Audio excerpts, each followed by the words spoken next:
Next.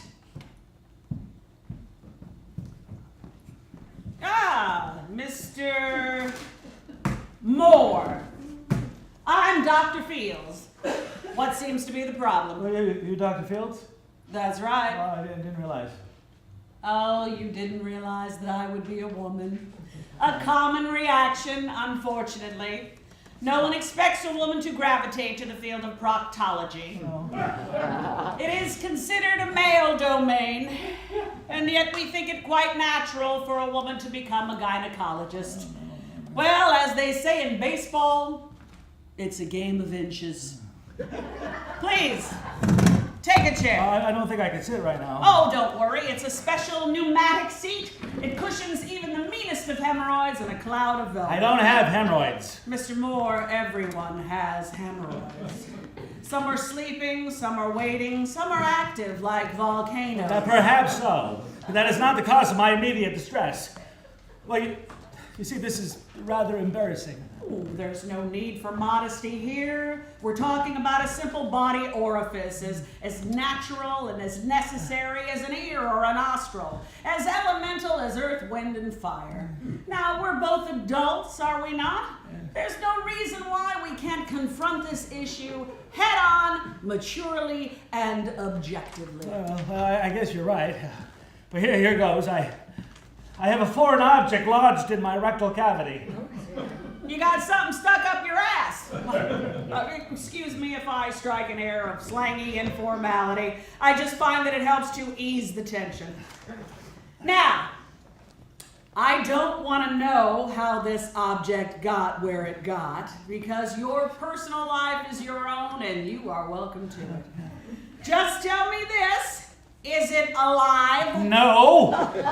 Good. That's half the battle right there. Now, was this an accidental or a deliberate insertion? It was deliberate. Unilateral or with the aid of an outside agent? There was a number of us. But I don't want you to get the wrong idea. This was not an act of sexual byplay. The thought never entered my mind. Well, you see, I was at this party with the guys, and we're sitting around drinking. And Eddie, the host, his wife just had a baby, so we got into a conversation about childbirth and labor pains. And, well, that somehow drifted into speculation about the comparative elasticity of various orifices. Orifi? Well, anyway, the hypothesis evolved into experimentation, and one thing followed upon another, and well, here I am, the sorry man you see before you today. Was this a Super Bowl party? Yes. I can't tell you how many patients I get the day after the Super Bowl. It's practically epidemic. It wasn't one of those little rubber footballs now, was it? No. Bottle of Heineken? Can of Pringles? I don't think you're going to guess. Oh, Mr. Moore, I'm a seasoned proctologist. You can't imagine the things that I've taken out of there.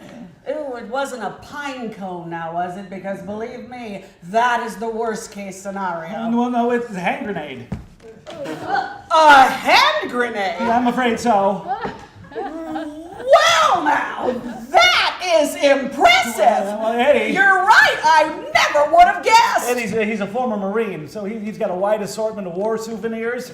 Well, this one hails from Grenada, ironically.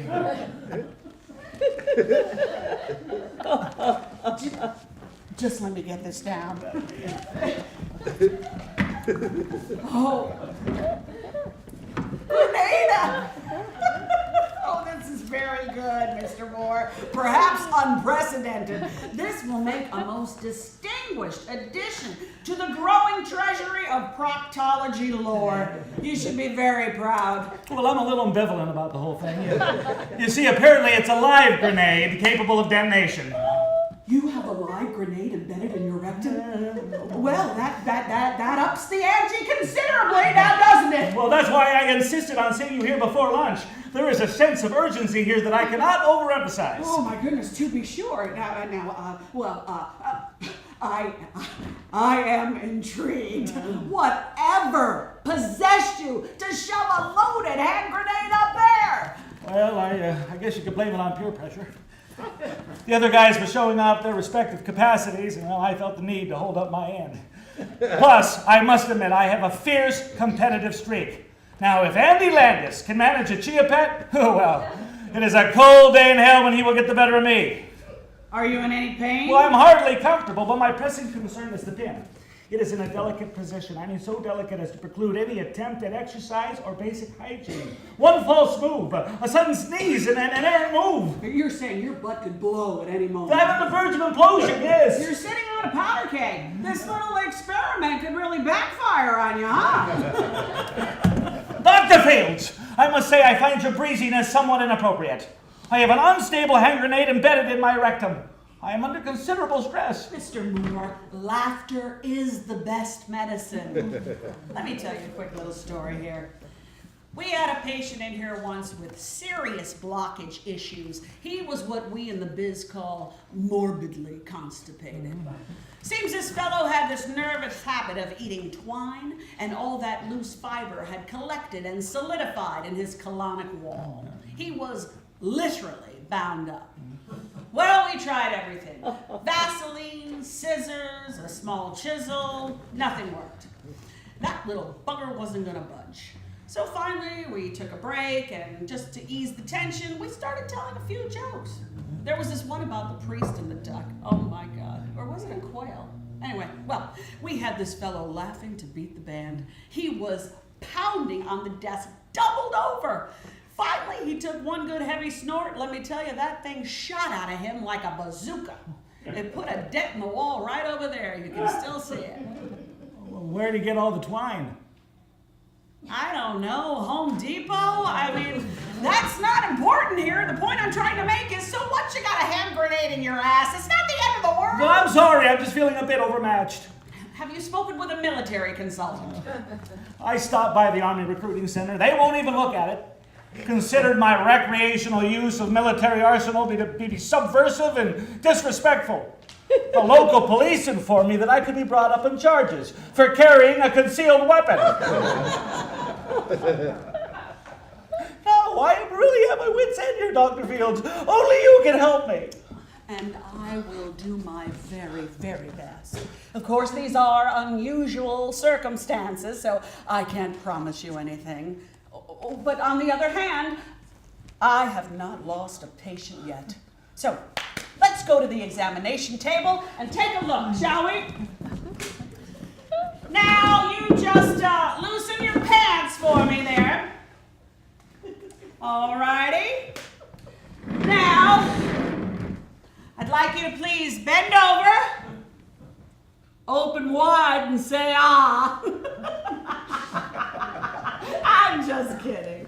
Oh, yes, I see our little guest. Hello there. You want to come out and play? Well, Mr. Moore, if it's any consolation to you, it doesn't look nearly as bad as it probably feels. I'm relatively confident we can discharge the grenade without any surgery, but it's going to take a major commitment from you. I'm willing to do whatever it takes. All righty then.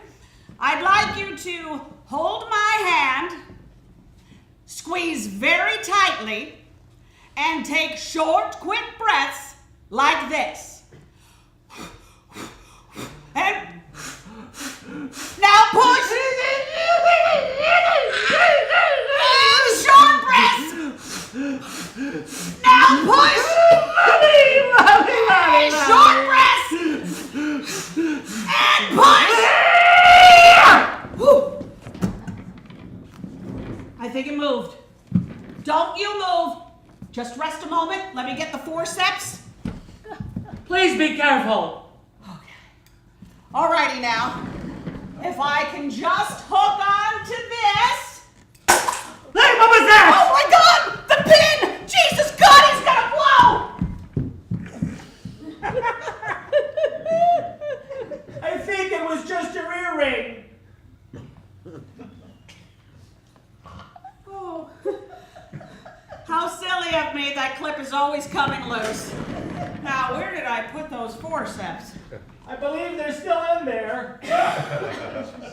Oh, right you are. Now, are you ready for one more big push?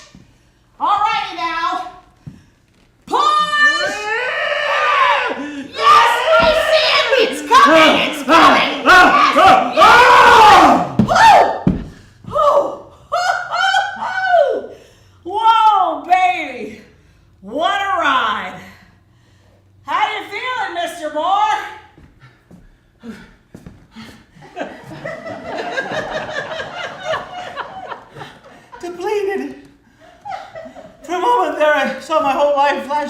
me. Well, thank God it didn't flash behind you.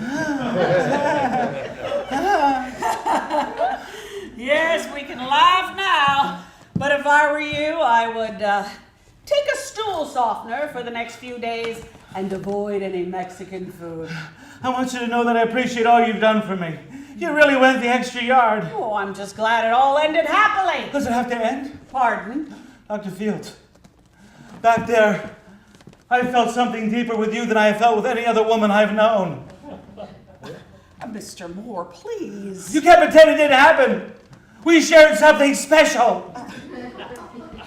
A simple adrenaline rush brought on by intense physical stress. No, it was more than that. It was magic. It was moonbeams. And we can't let it die. We can't. It has to go on. Oh, no. Why? Why does it always have to end this way? Always. You mean I'm not the first? Mr. Moore, you have to understand. Today was something new and thrilling for you, and perhaps it expanded your horizons a little. But that's my world every day. That's my center, my touchstone, the pole star around which my universe wheels. You're going back to your everyday life, but I'm here for the long run. A proctologist, c'est moi. I'm not so sure that you can deal with that. Fancy words. But what you're saying is that you don't want me. What is it? I'm too small? Too raw? You are magnificent.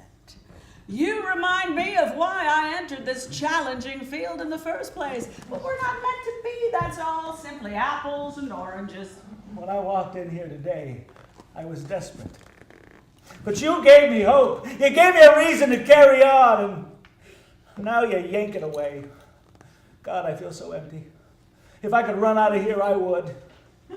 May I, keep this as a souvenir? I don't think Eddie would want it back now anyway. Thank you. I'll treasure it. Go now, and don't look back.